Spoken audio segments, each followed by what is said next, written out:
Right now, Senate Democrats are gathering behind closed doors to discuss President Biden's viability as the party's Democratic candidate. Their talks are just hours after House Democrats held a similar meeting on the direction of the party heading into November. And the discussions are happening amid ongoing concerns with the president's fitness and mental acuity.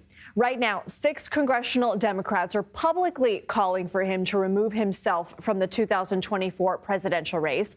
The ones who have stars next to their names on your screen on the very right-hand side have done so privately. However, the president is vowing to stay in the race and beat Donald Trump. CBS News congressional correspondent Nikole Killion is with us now from Capitol Hill. Nikole, we mentioned House Democrats met this morning. No phones to reduce leaks. Senate Democrats are meeting for lunch right now. What can you tell us?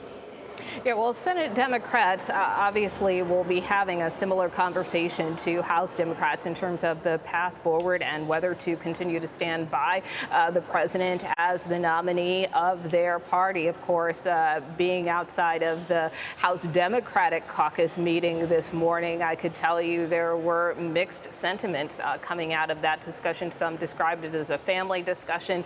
Some described it as a serious conversation. And while a number of members, by and large, that I spoke with say that they still stand by the president, that they feel that it really is time to just get behind him and move forward and focus on November, there is still a group of members that feels that he should either step aside or has reservations. For instance, I spoke with Texas Congressman Lloyd Doggett, who was the first sitting Democrat to call on the president to step down. He said this meeting today did not change his position in any way, that he still stands by that, although he did indicate if the president stays on the ticket that he would support him as the nominee. I also spoke with New York Congressman Gerald Nadler, who we had heard out of a meeting this Sunday with Minority Leader Hakeem Jeffries and other ranking members that he felt that the president should step aside. However, today he told me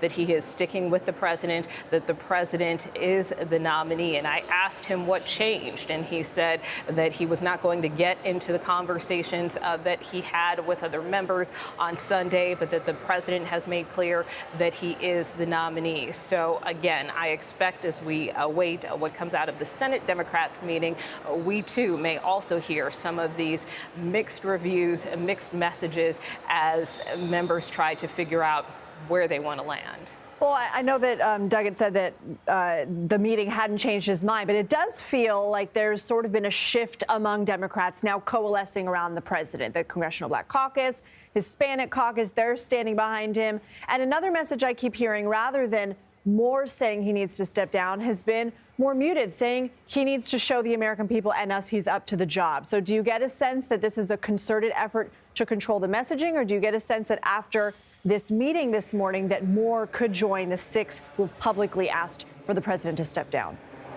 I think it's really hard to tell. I mean, these are decisions that members have to make.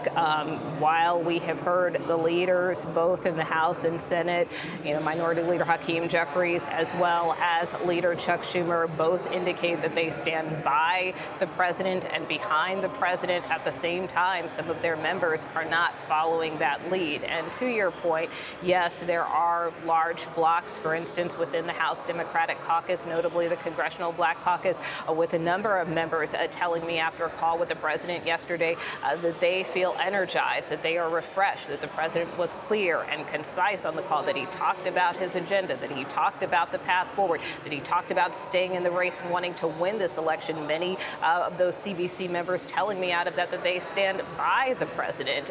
And we also saw the Congressional Hispanic Caucus leaders come out with a statement in support of the president, as well as a number of progressives, including Ayanna Pressley, who I just talked to a short time ago, who again emphasized she's not going to be distracted by a 90-minute debate and feels that the party needs to move forward. But that being said, it still does not seem to be quelling the concerns of other more moderate members who either want to see more on the part of the president or who have some reservations about moving forward with him as the nominee. And so it still, I think, is an open question as to whether Democrats can ultimately get on the same page. Nikole Killion, chasing lawmakers moving from location to location. Appreciate your reporting. You bet.